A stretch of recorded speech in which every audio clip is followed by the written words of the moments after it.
এরকম অক্সিজেনের বাতাস নাই, একদম ন্যাচারাল। না না এই যে দেখো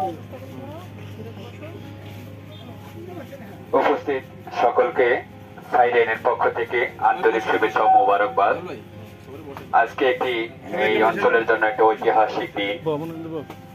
স্বেচ্ছাসেবী সংগঠন সাইরেনের প্রতিষ্ঠা লগ্ন থেকে তারা স্বেচ্ছায় শ্রম দিয়ে মানুষের কল্যাণে কাজ করে যাচ্ছেন।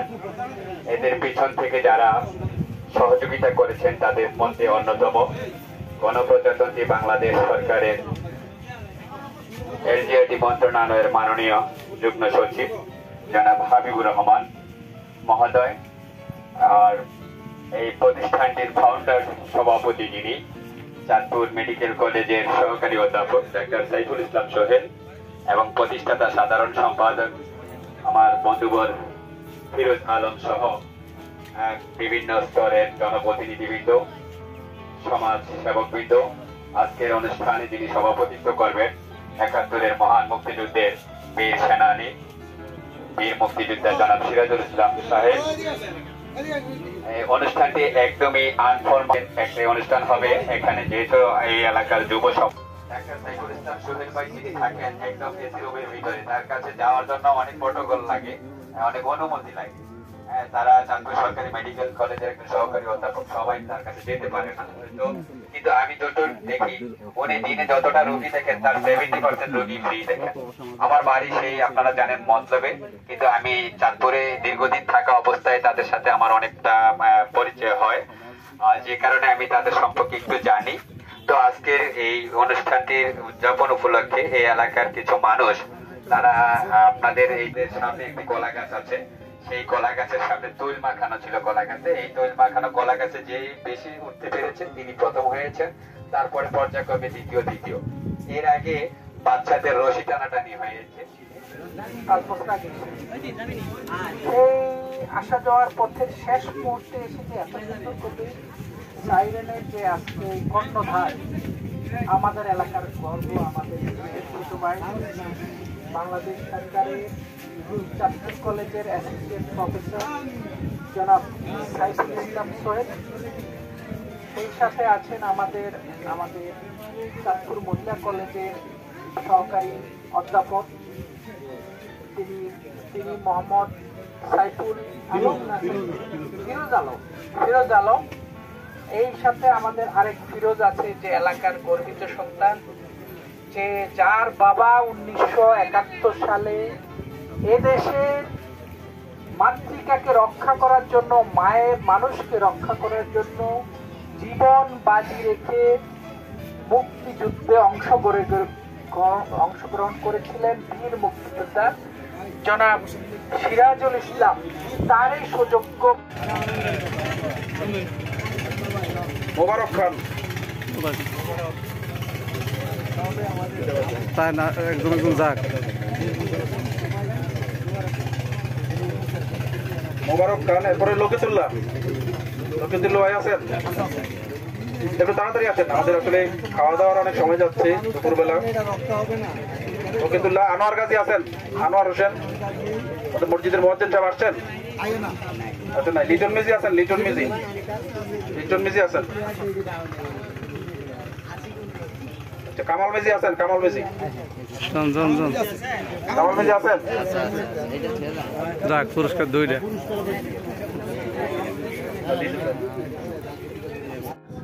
কর্মকর্তা হিসেবে বা বিভিন্ন পর্যায়ের নেতৃবৃন্দ যারা আছেন, আসলে একেবারে অজপাড়া গা আমাদের এটা ফরিদগঞ্জ একটা উপজেলা।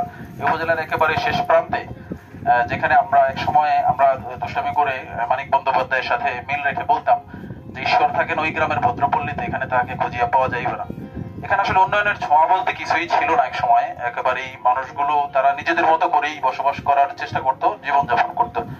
এক পর্যায়ে আসলে আমরা যখন সেই 2000 সালে এসএসসির পরে আমরা এখানকার কিছু যুব সমাজ যারা চিন্তা করলাম যে আমরা নিজেদের মধ্য থেকে কিছু করি, সেই চিন্তা থেকেই একেবারে এত সাংগঠনিক ভাবে না, খুব নিজেদের মতো করে এক সময় আমরা ফ্রি ক্লাস নিতাম, স্টুডেন্টদেরকে ফ্রিতে পড়াইতাম।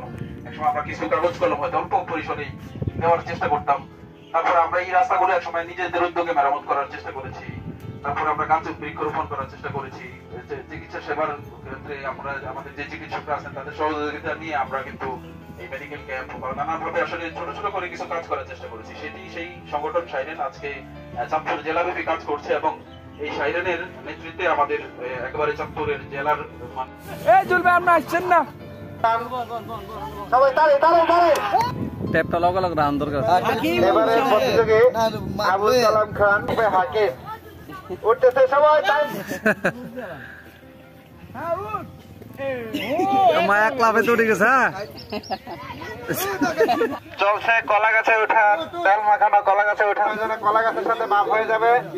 কলা ফাড়িয়ে লইব এটা কলা গাছে কলা নাই, দেখা যাক কি হয়। আর এটা না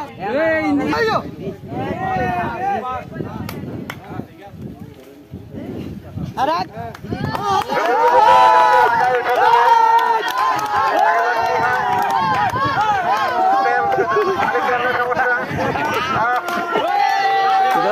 তাহলে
ওরে কত বড় গাছ।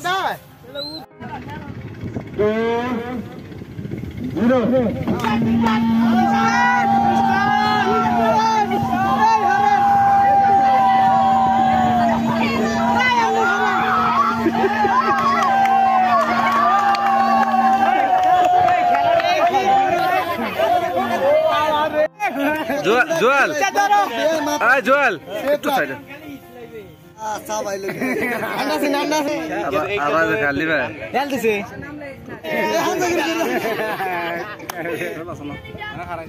বরাবর মুখ দিয়ে দিন আর না আর লাভ না ওর পড়তো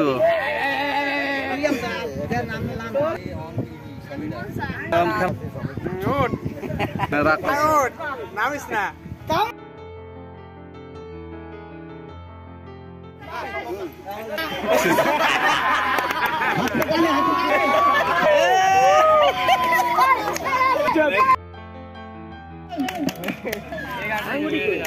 কামড় দিতে